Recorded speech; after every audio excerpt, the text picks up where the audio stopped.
You're watching the Dakota Drive on KFYR Plus with sports director Luke Gamble. Sponsored by Trusted Tire and Auto.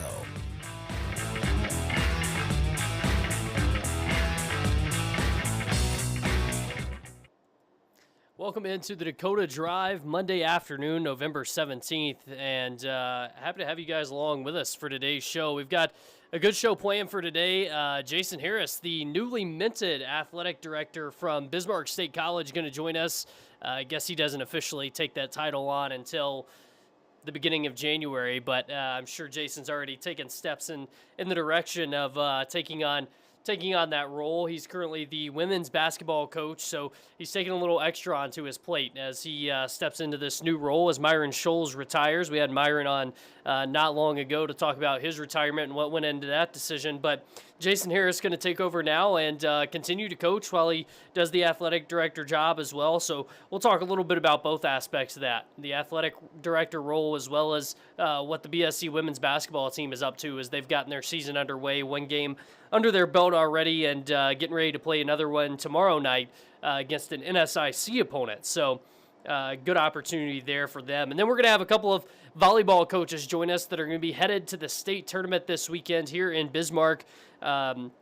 Hazen and Central McLean, both of their volleyball coaches, going to join us. Hazen was a region champ on Thursday night. Central McLean punching their ticket in a different way by winning on those new play-in games on Saturday. They defeated Trenton in a play-in game, one of those that was at St. Mary's over the weekend. There were 4 games at St. Mary's, 4 games at the University of Jamestown to give teams that second chance to get into the state tournament, something that we saw that was new with basketball this past season, and now has made its way over to the volleyball realm with the new 3-class system in volleyball, which has provided some extra excitement, I think, and also, given teams more opportunities to get a chance to play in the state tournament, which I think is really cool, and giving more kids opportunities to play more games, especially for those seniors that this is going to be their last chance. So we got the state tournament here in Bismarck this weekend. That's going to be exciting. It's going to be a gauntlet with 3 different classes happening at the same time in the same building.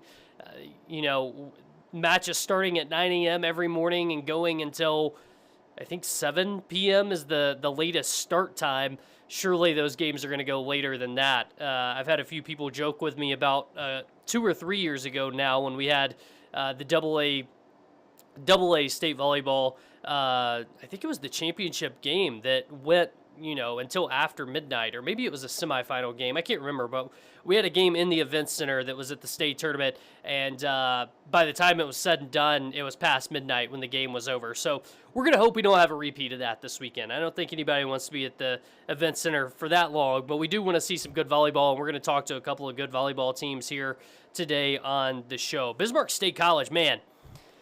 I mean, I was joking with interim president Dan Langang last 2 weeks ago, I guess now, at their ceremony announcing the addition or re-edition of the football program, and we were joking about the fact that BSC is continuing to keep us busy by staying in the news cycle because there's always something new to be announced. Myron Scholes announced his retirement a few weeks back, and then we had the announcement of the football team, then turn around, and this past Wednesday we had the announcement of Jason Harris taking over as the new athletic director, which will start in January. And then I would assume it's only going to be a matter of a few weeks to a month, and we're probably going to have some news regarding the head football coach, if I had to guess. They're closing that job opening down here in the next week or so. I believe, if I remember correctly, it may be Wednesday, I think, that it closes down. So then they're going to be full steam ahead with trying to fill that position based on the applicants that they have. I'm sure they're probably already underway with that process. So, I'm sure BSC is going to be right back at the top of the radar again in the news cycle. So, but they've continued to do that as they continue to add programs. I believe it's 13 new sports that they've added since 2021. That's just since Myron has been the athletic director. So the last 4 years, 13 sports. That's a pretty heavy clip that they're getting things ramped up more and more. especially as they make that jump from the junior college level to the NAIA, something that we've talked a lot about on this show, with volleyball already getting a full season under their belt at the NAIA level, and then basketball now getting started at the NAIA level, as well as wrestling. Another thing is the addition of women's wrestling. That one's been one that's been really recent for Bismarck State College. This Thursday, they're going to have their first home duel, their inaugural home duel. That'll be exciting. The team has gotten off to a pretty good start. They won their first ever duel on the road. I believe that was in the Twin Cities. Did a phenomenal job. They have since had another tournament that they competed in here in the last weekend. They had some ups and downs there, had some girls get some wins there, had a couple of girls get swept on the mat as well. But, that's a byproduct of being a first-year program and, getting your jump into not only being a first-year program, but also being, at the 4-year level for the first ever time. One name that we've had circled for women's wrestling there at BSC has been Alexis Schneider, a Napoleon native that we've talked a lot about here at KFYR. Actually, we've done a couple of stories about her, and she was I believe, 4-time state champ in high school and went to BSC right out of high school. She wrestled against Dickinson State's Jamoke Adekoye, who is the defending national champion. They wrestled against each other, I believe it was this past weekend, in tournament wrestling, and Jamoke got the best of her. But still a cool opportunity to have two big programs like Dickinson State and Bismarck State continuing to grow here and just getting lifted off the ground right here in North Dakota. So plenty to look ahead to with that, especially as Bismarck State continues to grow and continues to develop over the course of the next, 3, 4, 5 years. What that's going to look like 3, 4, and 5 years from now is going to be amazing to see, especially just because I remember what girls wrestling at the high school level looked like when the NDHSA first came out and said, hey, we're going to sanction girls wrestling and get it started here. Obviously, it had kind of been a thing at the club level in USA Wrestling. And then when the NDHSA came out and announced that they were going to sanction it, and we're going to have, a girls-only tournament at the Fargo Dome, things have just skyrocketed since then for that sport, and that's been awesome to see as it's continued to grow, and it's something that the NDHSA expected because of the fact that they saw it done in other states around us, in South Dakota, Minnesota. I can't remember if Montana was ahead of North Dakota or not, but all of those states went ahead with sanctioning girls wrestling, and it was immediate impact in terms of sport growth, and the same thing has happened here in North Dakota, so it's cool to see that now translating to the college level. Bismarck State's got a couple of girls who have also, just because now that Bismarck State has a program, and not only that, but they have a 4-year program, a couple of girls that have transferred back in to get into that program. Ray Ogden went to Century and was a state champion. Jennifer Varden from Hettinger, she was at Dickinson State, and she transferred to Bismarck State. So plenty of local tie-ins to this new women's wrestling team. It's going to be exciting to see them wrestle on Thursday at home. That's going to be a 7 o'clock. Trying to remember who they wrestle against. That's going to be at 7 o'clock at the Armory. Of course, the Bismarck State looking ahead to opening the Bavendick Center. It sounds like there's some back and forth on when that Bavendick Center is going to get opened up, but we're looking at hopefully the end of the winter sports season to hopefully get some basketball games in there for BSC themselves. So excited about that. Obviously, it's got to be exciting for BSC as well to be getting underway with that kind of thing as well. I'm just going to shoot Jason a text here while we get started.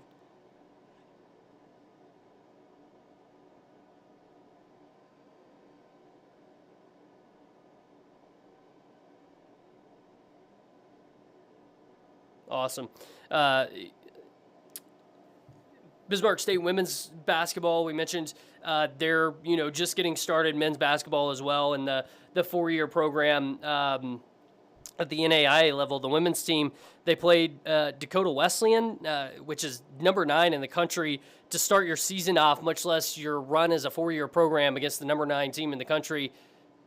Tough sledding. But, hey, you got to get games where you can, and that's exactly what Bismarck State has done early on here. And so, get that first taste of the NAIA level, and then they're going to take on Jamestown, and then they're going to take on Minot State as well here in, I believe Minot State's next week.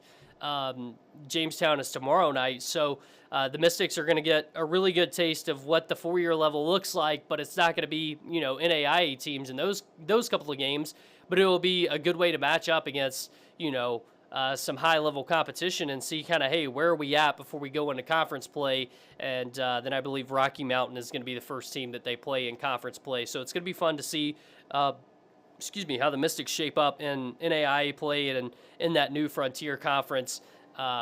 The men's team, they played against Trinity Bible College this past week at home, a game that came down to literally the final seconds, and Trinity Bible College got the best of them 83-82. So the men's team trying to get their feet up under them and get started as well. As things get, lifted off into basketball season. Hard to believe that we're already talking about basketball. I mean, it always feels like that with hockey because of the fact that hockey, for UND, for the Bobcats, for the Minotauros, for UMary and Minot State, that it starts at the end of September. So it always feels weird, but we're not really talking about hockey a ton until we get to November. And then, basketball season just kind of slips up on you because you're so focused on the end of football and volleyball that you just don't really see basketball coming around the corner. So now we're full steam ahead with basketball. We talked to Rick Newman from UMary last week on here, and the Marauders are going to host Dickinson State tomorrow night. The women's team got 2 more wins this weekend. The Marauders women in Sioux Falls, so they're now 5-0 for the first time in the NCAA era. They play Dickinson State tomorrow night, and they're going to celebrate Rick Newman's 200th career win. But we're going to pivot back here to Bismarck State College as we get Jason Harris in here with us.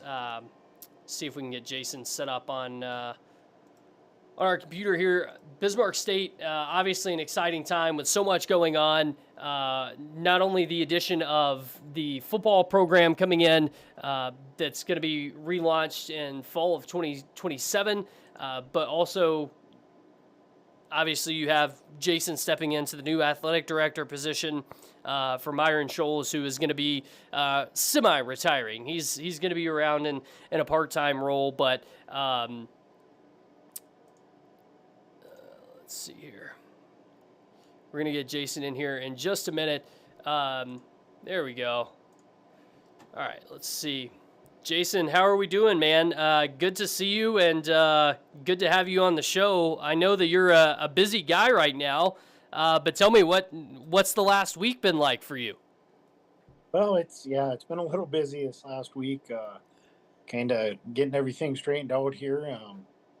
Obviously, getting the roles switched a little bit. I don't really officially start till January with the ED stuff, so Myron's been a huge help and kind of catch me up to speed of what he's working on. And football, exciting time coming up, and we're getting dialed in on starting to look for a coach and got that search going. So yeah, it's been a interesting week, to put it mildly.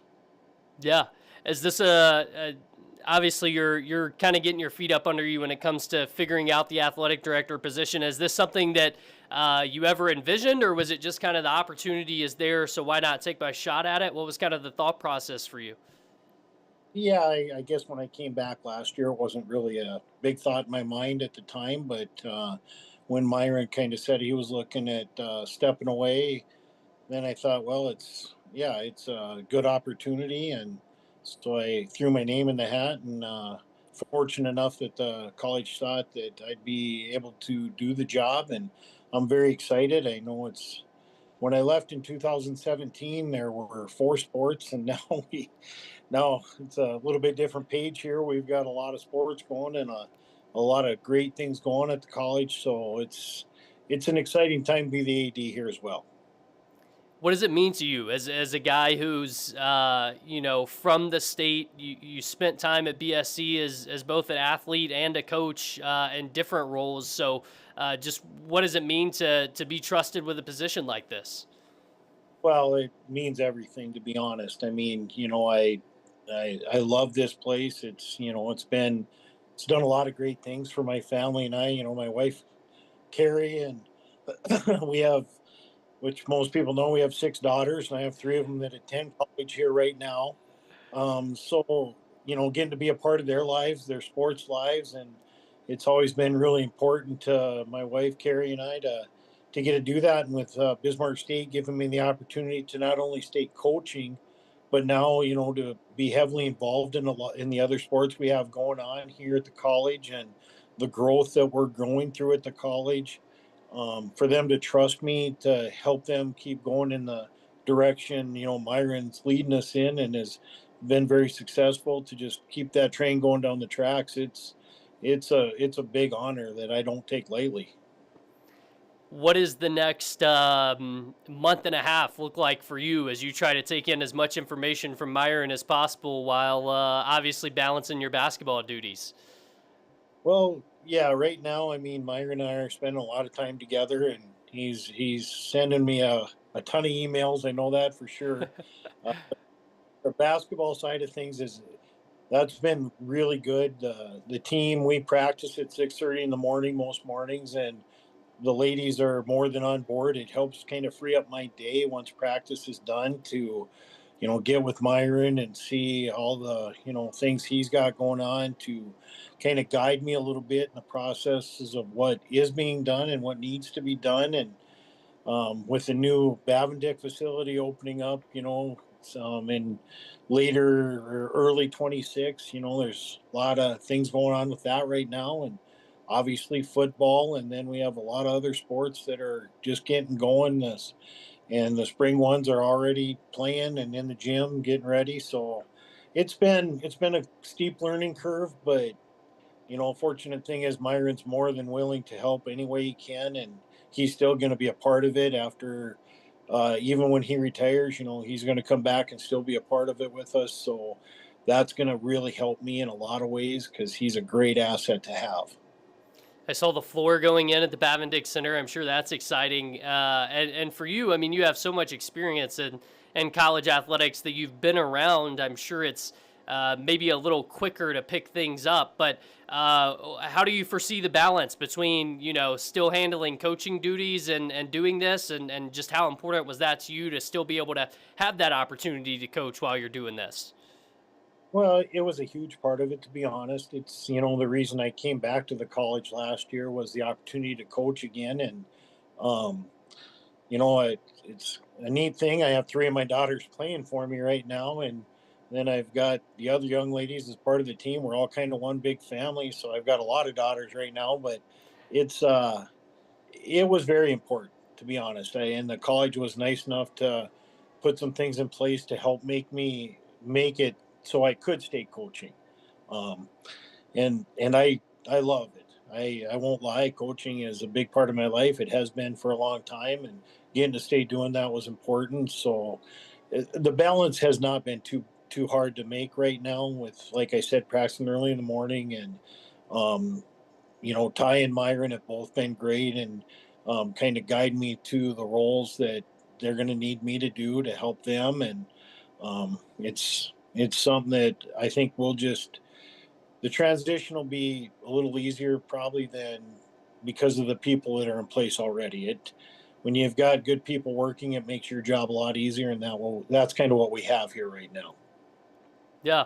Well, I wanted to ask you a little bit about the women's basketball team, obviously getting started and going into this 4 year level with the NAI and all of those kind of things. But you didn't make it easier on yourself with this start to the season. Obviously, playing a couple of NSIC teams, playing a top ranked team, but in your one game and these couple of first games, what are you kind of looking for from your team, and what have you seen from your team so far? Well, you're right. Now we kind of walked the gauntlet right away with our preseason that I put together. Uh, the biggest thing I wanted them to see and wanted to make sure we understood was the change in the speed of the game, the size, the physicality. The Frontier Conference, it's good. The games we have coming after Jamestown and Minot on Tuesday and Wednesday, which are both going to be, real good games for us and tough games.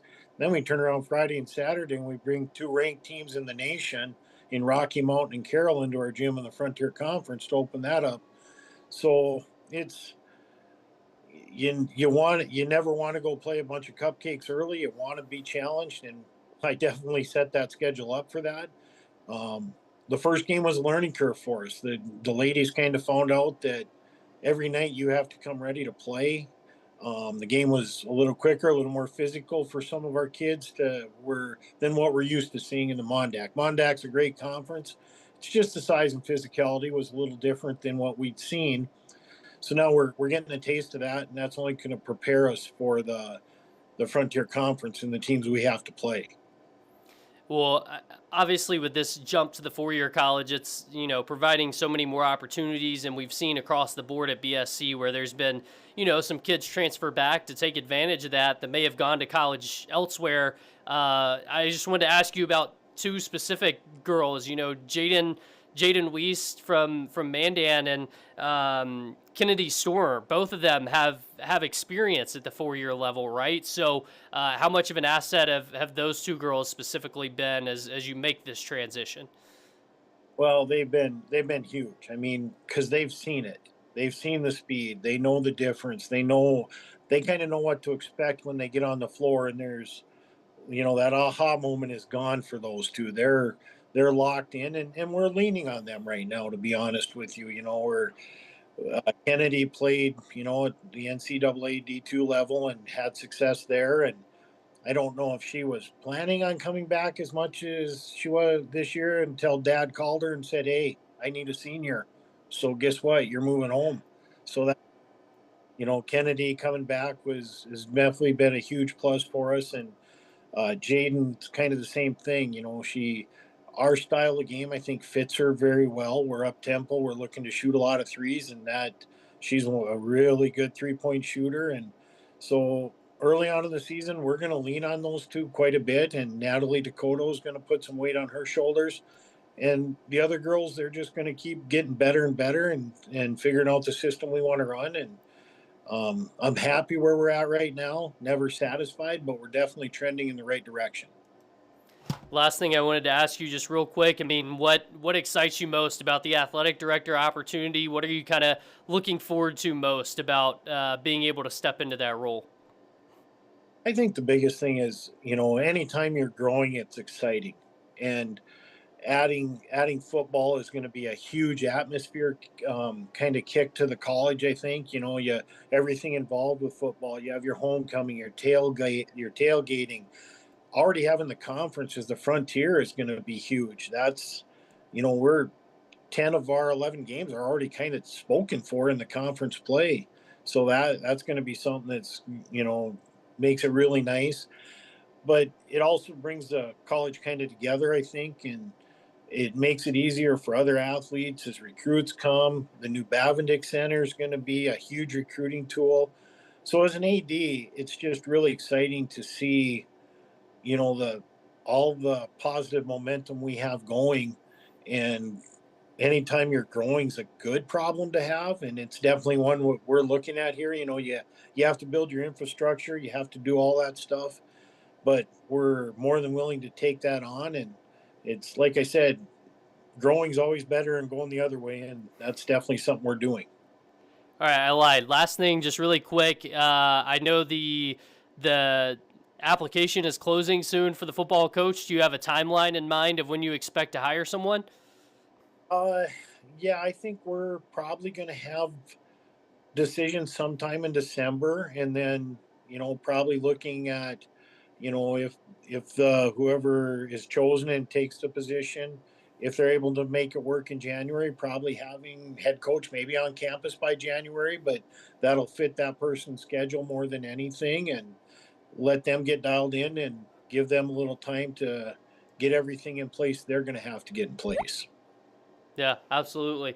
Well, Jason, we appreciate it, man. Thanks so much. Glad we were able to catch up, and I'm sure we'll catch up again soon as the women's basketball season really gets underway here. But thanks for your time. You bet. Thank you. Appreciate it.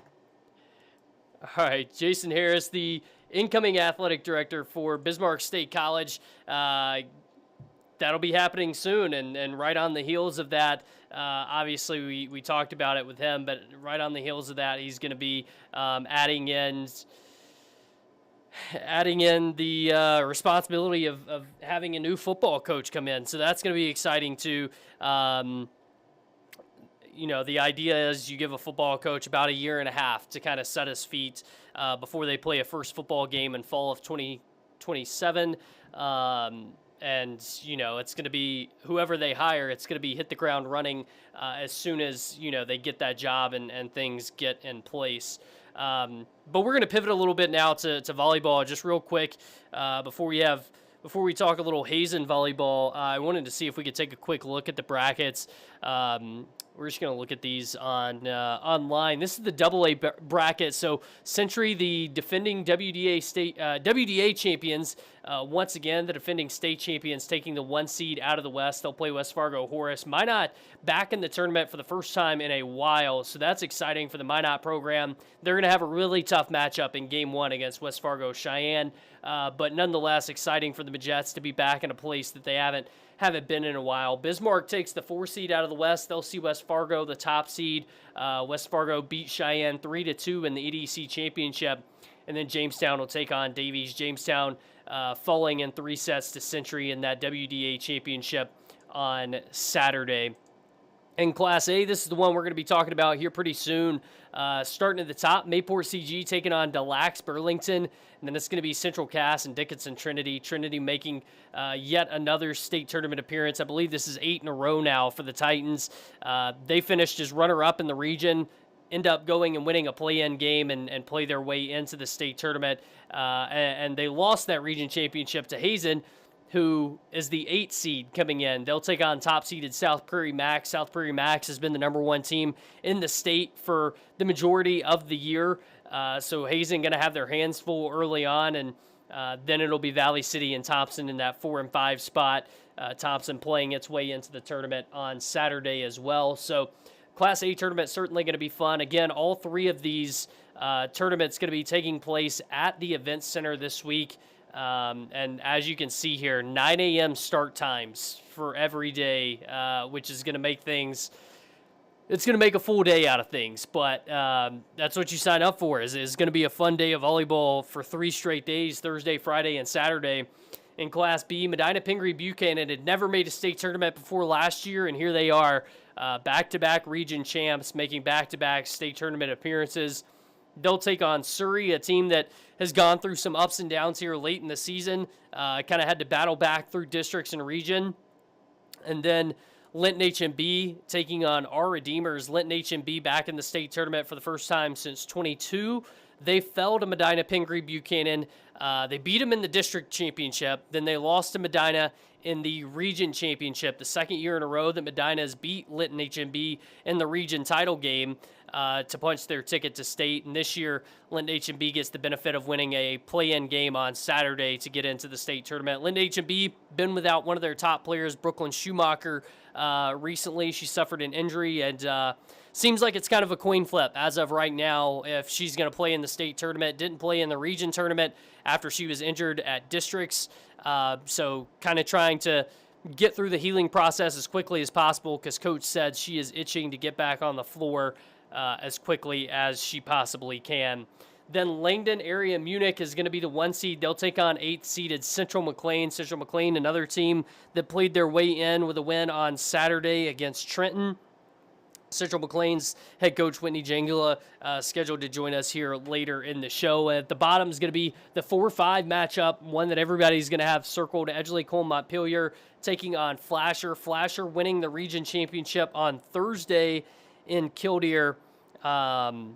Flasher, an exciting team. They won both the district and regional championship, so they're playing some really good volleyball right now. And they're going to have their hands full with a 4-5 matchup, but that'll obviously be one that a lot of people have circled, and then it'll give you a chance to get a matchup against either top-seeded Langdon or 8th-seeded Central McLean. Flasher, 2020 was the last time that they went to a state tournament, so it's been a while for them as well. State tournaments always fantastic, but the fact that this year is going to be the first year that we've had 3 different classes going on at the same time, that's going to make this even more exciting, in my opinion. I'm excited to hear what the coaches think about that from their perspective. So we're going to get set up here in the next minute or two. It looks like we got a team effort going on to get us set up. But Hazen coming off a region title. They defeated Dickinson Trinity in the region title game. So we're going to bring their head coach in here. Ready or not, hopefully we're ready, Coach. So how's it going? First off, congrats on the region championship title. I mean, what does that mean to you guys to get that region title against a Trinity team that you've had some struggles with in the regular season, and you come back and beat them when it matters most? That means a lot to our kids. You know, they've been working hard. You know, Trinity is number 1 in our region, so they put it all out there and play it as hard as they can and swing it away and do it the best they can and no regret, you know, because we have nothing to lose. So pretty much you're going after number 1, so you have to come out and just play like we've been practicing. So I'm proud of the girls, and they work hard to get that game from Trinity. I mean, you can't take it away from Trinity. They're number 1 for a reason. Well, you guys, I mean, the region tournament in general, I mean, it looked like things went about as well as you could have asked after losing to Shiloh in the regular season, losing to Trinity in the regular season. So what was it about that tournament run? I mean, did something click for your girls? Did you feel like, or what changed that, enabled you guys to get to that level? Yeah, during season we're missing a player here and there, not healthy, and some players got injury, and we finally, the last couple of weeks before regional, we finally get all the players back together, and we finally be able to click together and be able to play the way we wanted to. And our girls and our coaches have a goal. Let's go all out and see what happened. Yeah. I can predict that in our region, the top 4, it could be anybody. Depends on who shows up. So it just happened to be our turn. So I'm happy that was us. So, yeah. Obviously, this year is the first year with the 3 classes. I mean, I know everyone wants to win a region title, but how much does it change the dynamic knowing, hey, you won the region title, but you also don't have to worry about playing a game on Saturday to play into the state tournament, and you get a little bit of extra rest? How much does that help you as you prepare for state? That helps a lot for our kids to be able to rest and not to worry about playing it in. So the playing game can go either way. You don't want to have something hang over your head and worry about it. When you get first shot at something, you want to go after it. And it is great to have a second shot at it, but sometimes it doesn't work out that way. So I think it's a bonus for us that we don't have to worry about it.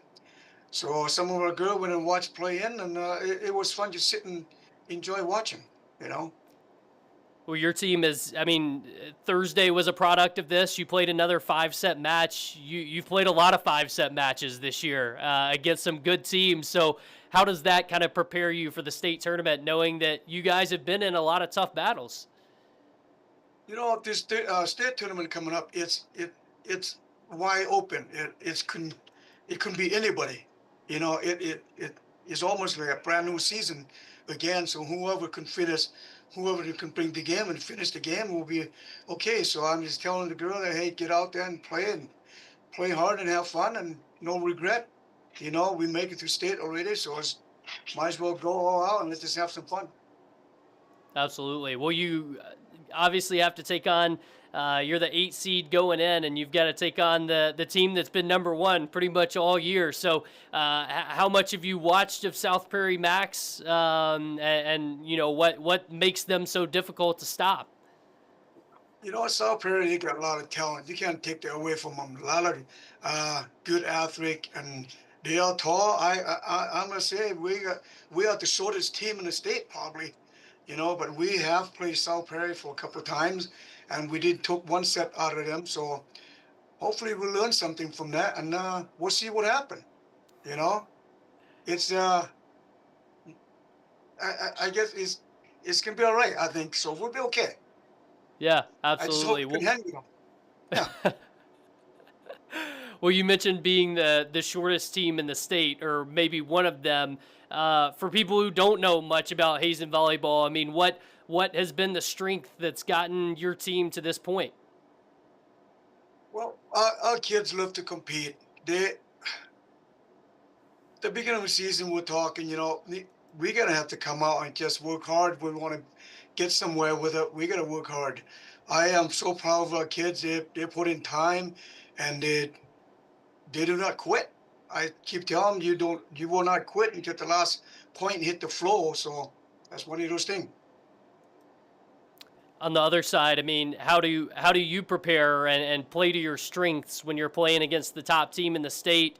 What is that preparation going to look like for your team between now and Thursday, whenever you play? Well, we have been watching some of the game there, and also we did play against some of those teams at the uh, out during tournament out east. So we're gonna see how they play and the way they going about playing the game. So is to me, volleyball game is all about the is this challenge game, and there's a lot of mental game into it. So we just have to come out and be prepared and have a mental toughness, just not giving up. Like I said, it's not over until the last point hit the floor. You will not quit. We can keep swinging it away, and that's all you got to do. You have to give a lot of respect to a lot of teams. You come in, you cannot overlook anybody. You have to play to earn a point. So that's how it is.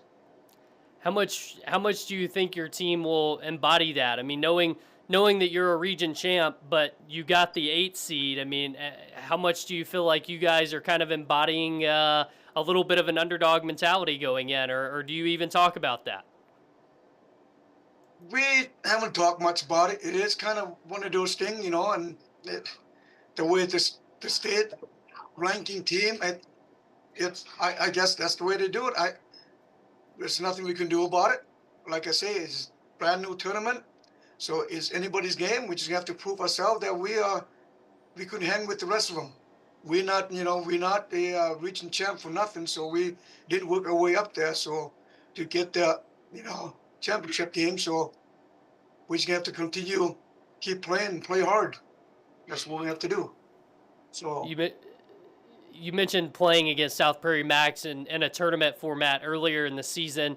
Obviously, your team probably looks different now than it did then, but how much do you look back to that last matchup against them, or will it be more so looking at their more recent games as opposed to looking back to when you've played them before? we're pretty much looking at the recent game that we play. Uh, there's a lot of things we can do, and also, like I said, look, we have all our players back now, so we should be ready to go. We'll see what happens. Hope for the best, right? So make the best team win. We just have to lay it all out there. How much is That's the that way to go. dynamic? How much has that dynamic helped you having these couple of players get back in the lineup? How much has it helped strengthen your team late in the season? Oh, I think this is the best uh, lineup we have for this season. We have the strongest lineup that I've been looking for. So, like I say, we finally have all the kids are healthy and be able to play. The chemistry is there, so they will play and play hard and have fun and just lay it all out and play as team. We go down as team, win as team, losing as team. So we have a good team dynamic right now. So I can't complain about that. And the girls are excited for state games. So we have to wait and see what happens. Last thing I'm going to ask you, just real quick. I mean, if there's one thing that you have circled on the top of your coaching whiteboard, what is it that Hazen has to do to execute to compete at the state tournament this weekend? We just have to keep swinging. whoever can swing the hardest and play smartest game of volleyball is going to walk out of that. So just not give up. Just do not quit. So you have to go all out. Do what you can. Absolutely. All right, Coach. Well, thank you for joining us. We appreciate it. We appreciate the time, and best of luck to you guys as you head to Bismarck this weekend and get a chance to play in the state tournament once again. Congratulations on the region championship, and we appreciate your time. You bet. Thank you, Luke. Have a good day. You as well. All right, so Hazen Volleyball going to be coming here to Bismarck this weekend to take on South Prairie Max, the top seed in the first round of the Class A tournament. I still have to stop and process the Class A, Class B, Class AA just because of the fact that it is still so new. Hazen, we just talked about it, but they had lost a couple of 5-set matches to Shiloh Christian. They end up beating Shiloh Christian in the region tournament. They had lost every game they had played against Dickinson Trinity in the regular season. They end up beating Dickinson Trinity in 5 sets in the region tournament. So it's a little bit of an aspect of playing your best volleyball at the right time, right? But the Bison obviously getting a tough slate, taking on the number 1 seed is they're ranked number 8 despite that region championship. The region championships, the seeding doesn't matter for that. They seed the teams 1 through 8 regardless. So we're going to go from Class A to Class B, and whereas Hazen won their region title and didn't have to play a play-in game, it was a little bit different for Central McLean. We're going to take a look at this Class B bracket one more time. Central McLean taking on Langdon Area Munich. Again, another 8 versus 1 matchup here. The Cougars are going to be the 8th seed, but Central McLean played their way into the tournament on Saturday. So a little bit different situation for them where they didn't win the region title. They won the region title a year ago to get into the Class B tournament. It was their first state tournament appearance, and now they're going for a second consecutive season. And so head coach Whitney Jangula is going to join us here in just a second. We're going to see if we can't get her on here. Again, we appreciate Coach Lou from Hazen joining us there for a few minutes to talk about Bison volleyball. And now we're going to pivot to Class B and talk Cougars volleyball. Central McLean, again, they won the Class B region championship last year. This year, they go and play in the play-in game on Saturday at St. Mary's, and they beat Trenton to advance to the state tournament for the second consecutive season. And despite, they had some really good players on last year's team that they graduated, and despite graduating those players, they find themselves in a familiar position now. So we're going to bring in head coach Whitney Jangula. And first off, congratulations on making another state tournament. I'm sure that's exciting, but I just wanted to ask you, first off, what was the dynamic like of this year compared to last year of going and having to play on Saturday to play your way into the state tournament? I'm just curious what the emotion was like, having to prepare for another game, and what the emotion was like once it was over as well. Yeah, just in general for us, it was a lot of change for us. Even having districts, we used to be a super region up here. So having a district tournament, then went from district tournament into the regional tournament, and then having those 4 games within 6 days. The biggest thing was just bouncing back and keeping the energy and resting when we could rest. But yeah, it was definitely a change compared to what we were used to in previous years. Yeah, what was it like having to worry about districts this year, since you guys have just been Region 5 for so long and haven't had to think about that? Yeah, it was definitely a huge change. I didn't really know what to expect, how the kids would respond to it, but it was kind of cool because I felt like, we were a very young team this year, so they were able to get some of those tournament jitters out in districts. And then when we came into regions, I felt like they just played a little lighter. They weren't so nervous like they were for that first game of districts. But yeah, it was definitely a different way of having to prepare compared to what we were used to in previous years. So I have a feeling I know what the answer is going to be to this, but do you like the aspect of having the play-in game, since that's the way you got in this year? Did you like it at the beginning of the season before you played your way into the tournament? Yeah, I think it's a great change for the game of volleyball. I think for those regions that maybe have some of those top teams, have a couple of those top teams, giving those teams the opportunity to fight their way to get into the state tournament, I think is huge. So if you come from a region where there's some of those top teams in the state, you still got your shot. But I think it was a great change for the game of volleyball. Talk to me a little bit about your region tournament. I mean, your region was so good this year. It felt like there were a lot of teams that could compete at the top level. But what did you talked about the different dynamic of the tournaments between district and region? What have you learned about your team and those two tournaments in the past couple of weeks? The district tournament, we got beat the second night by New Salem. And that was, I think, a big eye opener for our girls. And it was great to see the kids bounce back. We bounced back in districts, went and won our playing game to get into the region. And then we went into regionals, and regions was different for us, that we haven't played a lot of those teams that are down on that side of the state. So being able to adjust and adapt on the fly was huge for us. And it was fun to have the competition, the competitiveness, meeting up with Flasher the second night was a lot of fun. And then it was great to see the girls bounce back even after that tough loss for us as well. But yeah, it was fun. It was great competition. Obviously, you guys and Flash are the old Region 5 opponents, but what was it like getting a chance to play against the New England, Mott Regent, those teams from the southwest part of the state? How different was it this year facing off against some of those teams that maybe you weren't used to seeing? No, it was a lot different. Like I said, we don't get to play a lot of them. We played a couple of them at the beginning of the year. We went down to the Killdeer tournament and played a few of them, but they all play a different style of volleyball. And I think that's kind of the cool thing about volleyball is on any given night, anybody can win. So it just really taught us to play our style of volleyball and use our strengths versus playing their style of volleyball and just remembering that. But yeah, they're all great competitive teams. Mott had a team of all seniors, so they were very experienced. So for us, it was just keeping our mental composure. So I think every one of those teams that we played against taught us something along the way.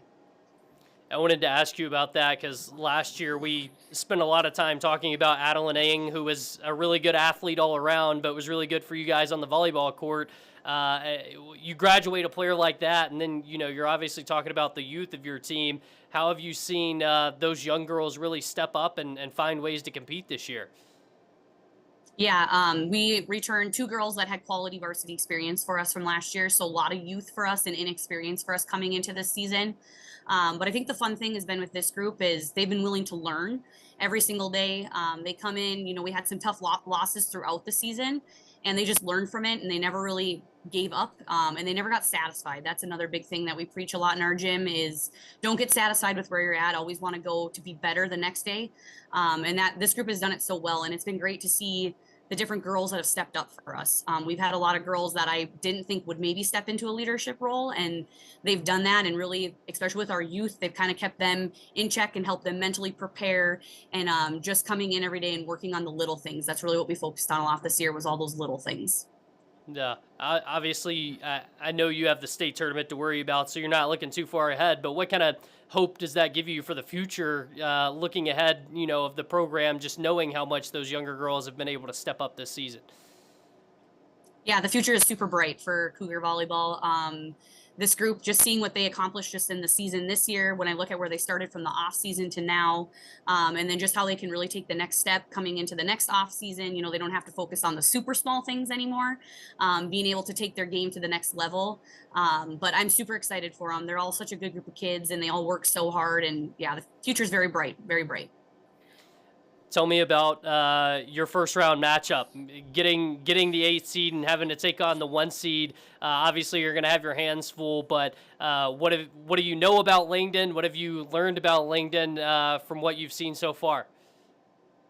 Well, we're really excited. We're always up for a challenge. I tell the girls, look at it as an opportunity. But Langdon's a great volleyball team. We've watched them a little bit. And, they are, when you look at their roster, they're young like us. But some of those girls were there last year and got to play there last year. So they have a little more experience in that sense. They play very disciplined volleyball, very fundamentally strong volleyball. So our biggest thing that we've kind of been talking is, sticking to what we stuck through all through regions is trying to play our volleyball. But we're looking forward to the opportunity and the challenge. I tell the girls, go into it with an open mind and give it your all. And that's all you can ask. Yeah. What is this like for your two returning players that had, meaningful minutes last year? Obviously a different dynamic going in as a region champion as opposed to going in as an 8 seed. But how important have those two girls been to this team, and how important will they be going into the state tournament? Yeah, they've been a huge leadership role for us. They've been great. Like, they're mental, they've been there before. So just keeping the rest of the team calm. And I think this year, going in last year, that was our first time we had ever made it to a state tournament. So we got a little kind of shell shocked. We got there and was like, whoa, this is, crazy. These two girls have kind of been helping everybody realize, like, hey, let's go in, compete. It's just like any other day of volleyball. Go in and play hard. So I'm kind of hoping that gives us a little bit of a different mindset going in compared to last year, because it was new for all of us. It was new for myself. I played there as an athlete, but I never had been there as a coach either. Right. The fact that you guys had gone through that stretch of not making a state tournament, you make it last year, and then to find yourself in a position to get back there this year, what has that meant to this community, or these, multiple communities in these schools? Our communities are always great. They're always super supportive. And this was definitely a year, we kind of were calling it our, a lot of people are saying, well, this is going to be their building year. We graduated 8. And I just think the community, just seeing these girls grow throughout the year and actually coming out where we ended the season has been super cool. Our crowd on Saturday was, we had 2 sections of the bleachers full. They were loud. So it's fun. It's fun being a part of small communities and seeing all these little towns rally together to come and support you. Yeah, absolutely. Well, I'm going to ask you the same thing I asked Coach Lou from Hazen, but if there's something that you have circled on the top of your whiteboard there that you guys have to execute well going into this week, what is that one thing that you're going to be focused on? A big thing for us is we have struggled with the unforced errors for us this season. We kind of ride a little bit of a roller coaster. So really keeping those in check and not having all those silly little unforced mental lapses. And I think we'll be okay. Yeah, absolutely. Well, we appreciate you giving us a few minutes of your time. Best of luck this week. We'll see you on Thursday. I'm sure it's going to be an exciting one against Langdon in the first round. Thank you for hopping on and joining us for a few minutes. Yeah, thank you. I appreciate it. All right. Central McLean going to be taking on Langdon Area Munich in the first round of the Class B tournament. That'll happen here in Bismarck Thursday, Friday, Saturday, Class AA, Class A, and Class B. Again, the first time that we've ever dealt with having a 3-class volleyball system, which I think is frankly pretty exciting. I think it's going to be a cool atmosphere. I just wanted to go back and look at the AA bracket one more time here, because we didn't talk a ton about the AA bracket, but the teams that we talk about a lot, Century, the WDA champions, they find themselves in a very familiar spot. They'll take on a West Fargo Horace team that's obviously a newer program. And then it's going to be West Fargo Cheyenne against Minot. Cheyenne lost 3-2 in the EDC championship, and I think a lot of people had Cheyenne maybe penciled in as the potential EDC champion. So they find themselves in the 2 slot. Minot hasn't been to state in a while, so the Majets getting back into some territory that they haven't been in a while, but obviously there's so many of those girls that play for the basketball program that have seen success at that level that I'm sure that they won't be shy on the big stage. And then Bismarck High taking on West Fargo. Bismarck, the 4 seed out of the West, taking on the EDC champion. Bismarck High, they have a couple of, they have multiple really good players, but they have a couple of girls going to Bismarck State College and Aspen Rollson and Jordan Rude. Their libero is going to Black Hills State, so they have some really good players on both sides of the line for them. And then Jamestown going to be the 2 seed out of the West. They fell to Century in 3 sets on Saturday in the WDA championship. They'll take on Fargo Davies. So it's going to be interesting to see how the success is for the West here in the tournament Thursday, Friday, and Saturday. That'll be at the Event Center. And, of course, we'll have coverage from all of those games throughout the day on Thursday, Friday, and Saturday. games starting at 9 a.m. every day. So it's going to be full days of volleyball, and it's going to be fun. Some other things to talk about. We're coming off the state swim meet, and we had a pretty successful state swim meet for the west side of the state. Obviously, Century winning another state title. It's their third consecutive state title, and they've now won 10 of the last 11, I believe. So that's pretty dominant. Just wanted to highlight a couple of individuals. Madeline Verdal from Bismarck. She won the state title in the 100-yard breaststroke and the 200-yard individual medley. Legacy's Brindley Steele. She won 3 state titles this weekend. 100-yard backstroke, 100-yard butterfly, 200-yard freestyle relay. So, I mean, fantastic showing from the west side of the state. It was fun to pop into the state swim meet this weekend and kind of see just how it was organized, and the West Fargo facility was phenomenal. Bismarck High's Ellie DeForest also won the diving state title, and she broke her own school record. Ellie, we talked about her earlier in the season, and has had a really cool story as she's gone from the gymnastic side of the sports world to now the diving side of the sports world. So fantastic weekend for swimmers from our area. This upcoming week, there's going to be plenty going on because we're getting to that point of the year where winter sports are slowly starting to mix in. We've got hockey, Bobcats hockey. We've got high school hockey getting started up. And then wrestling is going to be right on its heels. We talked about Thursday, Bismarck State College going to have their inaugural women's wrestling home duel. The men lost to UMary yesterday at home. UMary, a nationally ranked program right now. So they're certainly expecting big things and have a great lineup. So wrestling is always huge. Just a quick note on college wrestling. LJ Araujo from Bismarck beat the number 8 wrestler in the country in his weight class over this past weekend.